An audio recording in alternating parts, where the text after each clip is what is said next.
Hi everyone and welcome to our course on Product Design, the Beginning. My name is Bhumika Indu. I'm an automotive designer with 5 years of combined experience in design and marketing. I have worked in various top-notch projects like Jaguar and Land Rover, Volvo, Tata Motors and NIO. There is a spectrum of problems in the world. We can broadly categorize them into two specific types: complicated problems and complex problems.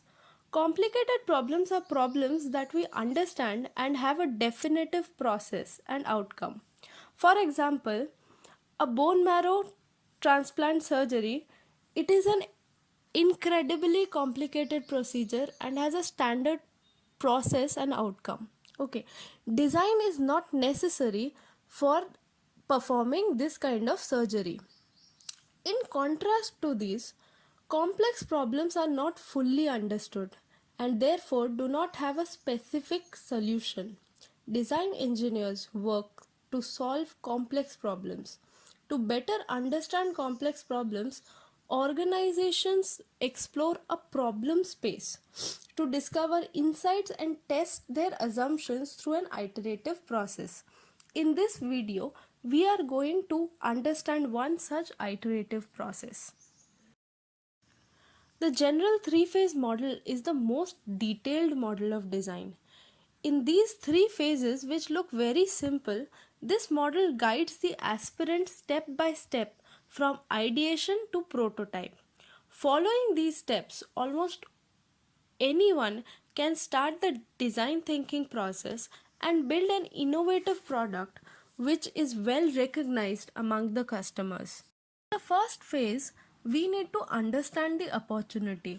As we discussed earlier, complex problems usually have a very cloudy vision with no clear definitions.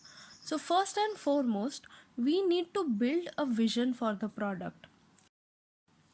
We start with a self-introspection and ask ourselves, what product do we want to build? What is the difficulty in the current product that we use, and why the current product does not do what we want it to do? Answers to these questions form the vision of the product. Once we have a preliminary vision, now the question is whether this vision can be transformed into a successful product. Whether the idea or the vision can be developed and implemented into a product at a worthwhile profit. We need to evaluate the opportunity in the market by knowing what does the customer want the product to do. What are the various different kinds of customer needs, like the direct needs and the latent needs. Customers have no problem declaring their direct needs when asked. But in case of latent needs, they are not directly expressed and usually they will need some kind of probing. Next, we use tear-down methods to study competitive products. A product tear-down, or simply called tear-down, is an act of disassembling a product such that it helps to identify its component parts, chips and system functionality, and component costing information. In this way, we get to know about the available technologies in the market and how we can implement these technologies into our product. Every summer, interns at Moment, which is now a part of Verizon, solve real-world problems through a design-based research project. For the 2018 summer project, they were asked to design a near-future product or service that improves mobility for people with disabilities using granular location data and other contextual information. One of the teams decided to focus on mobility challenges faced by those who are blind or visually impaired when navigating New York City and similar urban environments. They defined the product concept by conducting few activities. Internal ideation sessions. Before generating ideas, the team identified the criteria for an ideal concept, the product should impact as many people as possible in the blind and low vision community and should be technically feasible in the near future. They used a 2 by 2 graph to identify the sweet spot. Because they intended to consider the impact that Verizon's 5G technology could have on the concept, they focused on ideas that would be potentially executable within the next 3 to 5 years when the technology is likely to be widespread. In the 2 by 2 graph, the x axis measures feasibility from now to the future, and the y axis measured impact from no one to everyone. To serve as prompts for the ideation exercise, they shared how they can create a solution that blind and low vision people better navigate into an indoor space. Blind and low vision people have to go through a lot of pre-planning before executing any task. How this stress can be taken out. How to create a technology that uses sensory inputs and tactile feedback to deliver navigation information. How can they better inform sighted passers-by of a disability? How to raise awareness for the BLV community as a whole? During the internal ideation session, designers sketched for 5 minutes before discussing their concept with the group. Then they asked the designers to sketch an idea for each prompt for a few minutes before sharing it with the group. After a few rounds, they generated an overwhelming amount of ideas. Unrealistic ones were thrown out and the rest of the ideas were mapped on the graph. By summarizing the concepts that fall under the sweet spot of high impact and feasibility, they were able to define their value proposition. Enable people with blind and low vision to make decisions on the go and help them to confidently move through their world by a real-time location-driven AI assistant. Storyboarding a few selected settings. Design research is not a linear process. As soon as they narrowed on a value proposition, they found themselves diverging as they considered specific scenarios and settings where their statement could apply. Some scenarios they looked into were brought up in conversation with people who are actually visually impaired. How can one find the way to the right subway platform at the Times Square subway station, which is particularly busy and hard to navigate? How can one find a specific item on a grocery store shelf? How can one locate a bathroom at the mall?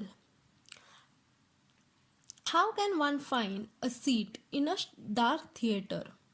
How can one navigate in a park or pedestrian plaza? For each case, they listed out information that blind and low vision people would need to know and what their concept would need to have in order to respond. For example, if the user needs to navigate to her seat in a dark concert hall, the system would need to know the static blueprint of the theater and where she is in the real time. After this part of the exercise, they were able to prioritize the types of information as well as the input and output methods that they would like their concept to incorporate.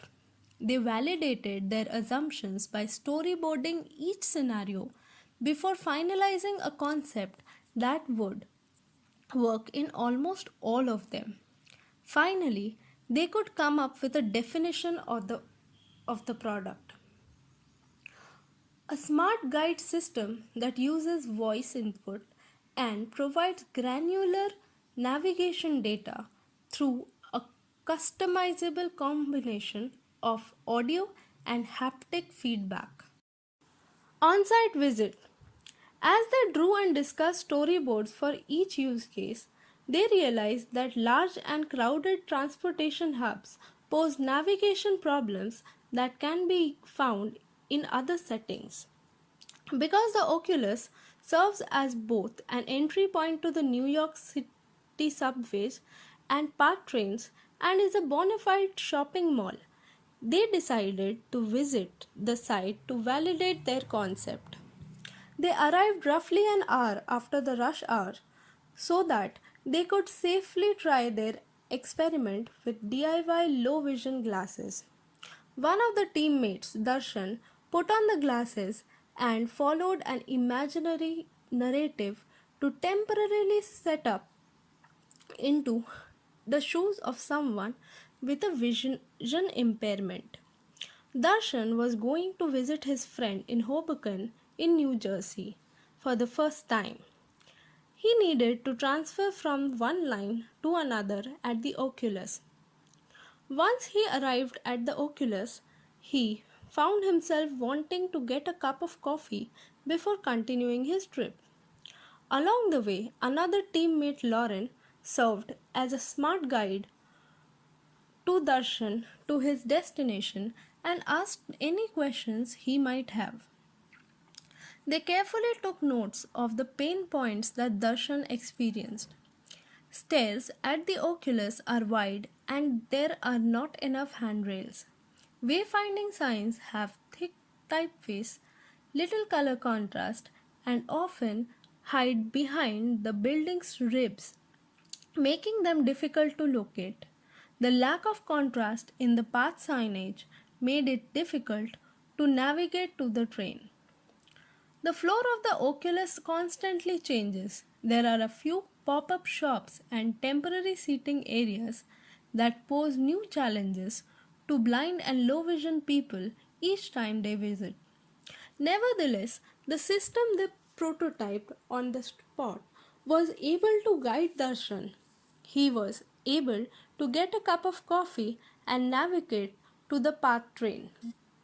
However, as sighted designers, they can never fully understand the challenges that blind and low vision people face every day, which is why they continue to validate their concepts with the blind and low vision community. The above three exercises help them narrow the problem area and features that they can focus on their final concept. Once you have a vision and definition of how the product will be, you need a deep knowledge of the market in order to deliver a winning product. This entails learning about your potential customers, gaining an understanding of their needs, and analyzing the competitive landscape. The first step is to design a set of general market specifications for the product. Some product managers use a market requirements document to synthesize all of this information and communicate it to the rest of the team. This document describes the overall market opportunity, the size of the market, the types of customers you will target, and competitors in the space. It helps you consolidate your market research so you can explain what customers want and need from the product or service. Next, you need to decide the product positioning in the market. Product positioning is a form of marketing that represents the benefits of a product to a particular target audience. Through market research and focus groups, marketers can determine which audience to target based on favorable responses to the product. Now coming to portfolio planning and development. Product portfolios are the set of different product offerings that a company provides. In this step, you need to decide the system strategy for laying out components and systems on multiple products to best satisfy current and future market trends. Execute functional modeling to clearly conceptualize what the product must do. Functional modeling allows you to describe products at an abstract level, in which one can view product structure through its functionality. You need to architect the product by deciding the interfaces within and with the outside world of the product. Product architecture is the scheme by which the functional elements of the product are arranged into physical chunks and by which chunks interact. Key decisions on how the product will physically operate are made at this stage. After completing all the above steps, you need to generate alternative concept design, all of which meet the functional requirements. Next, you need to select the best concept or synthesize the concepts into one concept to implement. Most of the times, concept selection decisions are based on three evaluation criteria: the cost, development risk, technical difficulty, ability to meet scheduled delivery. And third point is performance or customer satisfaction. The final phase is all about implementation of the selected concept. Embodiment design requires many details that need to be clarified, confirmed, or optimized. This also includes prototyping and functional assessment of various design concepts that were developed in stage 2. As this is done, it will become more obvious whether the right solution concept has been selected or if the backup solution needs to be progressed. Various issues are settled in this phase, including specification of components to purchase, specification for parts to manufacture, specification for their assembly into product. Multiphysics modeling is done in this phase. Performance metrics are developed. Optimization of performance metrics with respect to variables is done using design of experiments.